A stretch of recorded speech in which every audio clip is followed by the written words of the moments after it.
Apakah Anda tahu bahwa pinjol-pinjol di negara Cina sudah runtuh luluh lantas seperti dibom nuklir oleh Oppenheimer? Ya, bisa kita lihat di sini banyak sekali artikel-artikel atau gambar-gambar yang menyatakan bahwa fintech atau P2P di Cina itu sudah kolaps ya. Nah, ini karena bahasa Inggris saya terjemahkan dulu ke bahasa Indonesia biar enak. Nah, saham fintech Tiongkok hampir ambruk, rate apartemen mengungguli sektor keuangan gitu ya.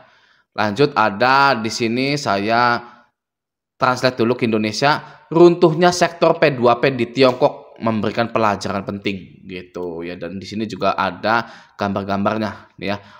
Di orang-orang yang mungkin demo gitu ya, saya tidak tahu, tapi di sini judulnya Why P2P Company in China Collapse en masse gitu, the lowdown momentum works gitu kan. Jadi kalau di bahasa Indonesiain gitu ya, kenapa P2P atau pinjol atau fintech ini, fintech company, perusahaan pinjol ini di Cina collapse gitu ya.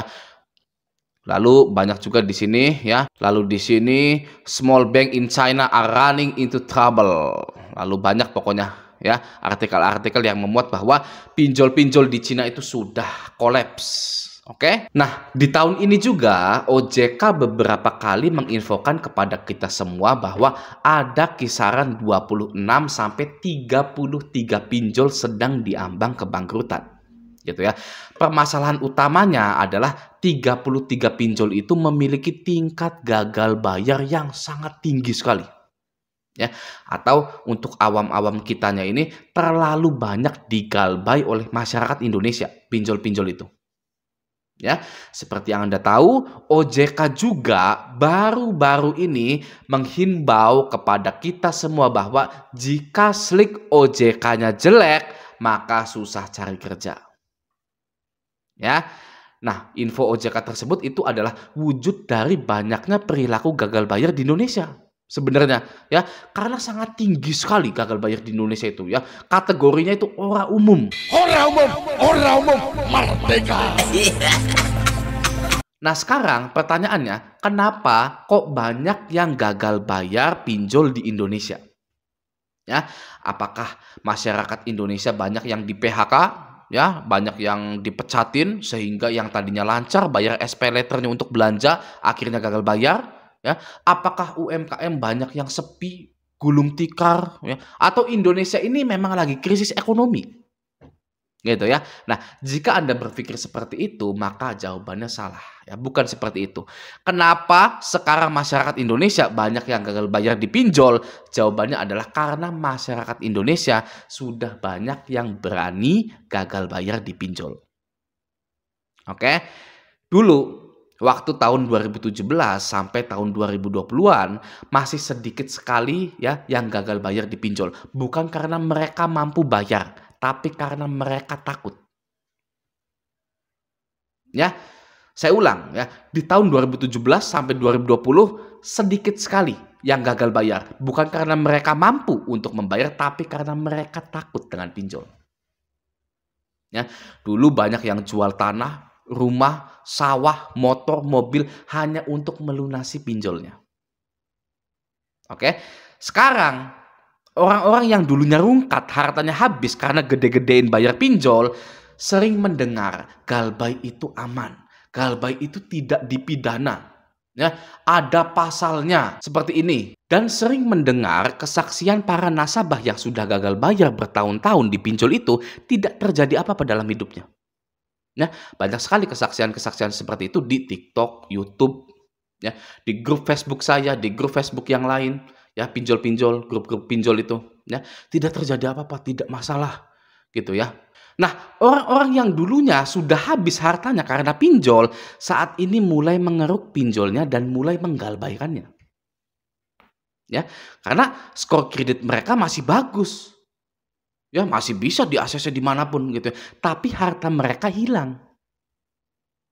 Oke, secara manusia gitu kan, harta yang dulu dikumpulkan hilang hanya karena pinjol. Mereka ingin mendapatkan hartanya kembali dengan cara mengeruk pinjol-pinjol yang sudah mereka bayar di tahun 2017 sampai 2020 itu. Ya, maka dari itu tingkat gagal bayar sekarang itu tinggi. Ya, karena masyarakat Indonesia sudah banyak yang tidak takut lagi dengan yang namanya gagal bayar di pinjol. Oke, solusi Galbay, ganti nomor HP, ganti WA, ya sudah beres. Ya, semudah itu. Solusi Galbay itu sebenarnya ya, tapi banyak yang tidak percaya solusi Galbay itu hanya semudah itu karena mereka percaya bahwa wah, pinjol ini besar sekali gitu ya, perusahaan yang sangat besar gitu kan. Saya takut kenapa-napa gitu kan. Susah mempercayai bahwa sebenarnya solusi Galbay itu hanya mengganti nomor HP doang. Ya karena di mindset mereka ini itu masalah besar. Kok solusinya hanya kecil seperti itu? Nah, nggak bisa kan, tidak apple to apple. Sebenarnya ya memang seperti itu solusinya. Ya, oke. Nah, sekarang tingkat gagal bayar tinggi itu tidak hanya dari sisi mereka-mereka yang tadi itu, yang sudah jual harta lalu pinjol lagi. Tapi ada lagi dari orang yang baru kenal pinjol pun sudah banyak yang berani gagal bayar. Oke, lebih tepatnya berani dan terpaksa gagal bayar. Ada juga yang mencoba peruntungannya di pinjol. Nah ini ya, iseng-iseng minjol, bisa bayar pinjol ya lanjut, nggak bisa bayar ya sudah. Oke, biasanya orang-orang yang iseng-iseng ini galbainya itu nggak enak di mata ya bagi para pro player itu ya. Contoh galbay aku laku 300.000. Nah, galbay kredivo 700.000, 500.000, SPayLater 500.000 ya. Data udah busuk. Gitu ya. Nah, pertanyaannya sekarang kenapa mereka-mereka ini yang baru kenal pinjol sekarang-sekarang ini sudah berani gagal bayar, tidak seperti orang-orang yang di tahun 2017 sampai tahun 2020 ya. Kenapa mereka sudah berani gagal bayar? Karena mereka sudah sering melihat orang-orang yang gagal bayar di media online seperti TikTok, YouTube, ya itu biasa saja. Ternyata, ya banyak sekali video-video di TikTok itu ya menampilkan bahwa gagal bayar di pinjol itu biasa saja. Saya gagal bayar sekian, sekian, sekian. Oh berarti saya juga tidak sendirian, gitu ya. Saya terlilit pinjol tidak sendirian. Saya gagal bayar pinjol tidak sendirian, gitu ya. Jadi ternyata tidak ada hal yang wow dari galbay pinjol itu. Tidak ada hal yang menakutkan dari galbay pinjol itu.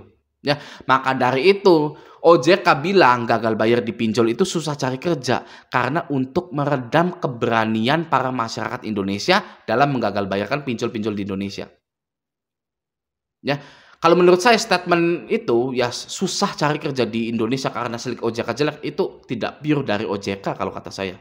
Ya, itu kata saya, itu menurut pribadi saya. Ya karena sebenarnya semakin digalakkan kalimat galbay pinjol itu susah cari kerja, makin gak laku pinjol itu.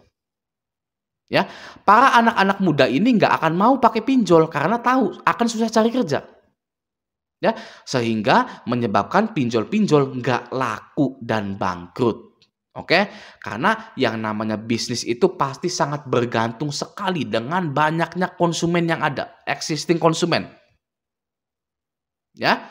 Nah, tapi lebih bagus lagi galbay pinjol itu beneran di penjara, ya. Dan sudah terjadi ke 20 orang pemuda fresh graduate yang baru lulus kuliah, misalkan. Gitu ya. Saya jamin nggak laku pinjol itu. Ya, jangankan anak muda, anak tua aja nggak akan mau pakai pinjol karena nantinya di penjara kalau galbay. Ya, yang pada akhirnya nggak akan ada konsumen pinjol karena semuanya ketakutan, ya takut di penjara. Oke, lalu pinjol, bank, leasing pasti bangkrut, ya karena pastinya akan ujung-ujungnya di penjara, gitu loh. Ya, jadi pertanyaannya, apakah galbay itu mengerikan? Nah, ya tentu tidak karena mereka butuh konsumen. Oke ya. Nah, semoga dengan adanya fintech-fintech di Cina ini mengalami kebangkrutan, di Indonesia juga segera fintech-fintech ini mengalami kebangkrutan. Oke, semoga video ini bermanfaat. Sampai jumpa di video selanjutnya.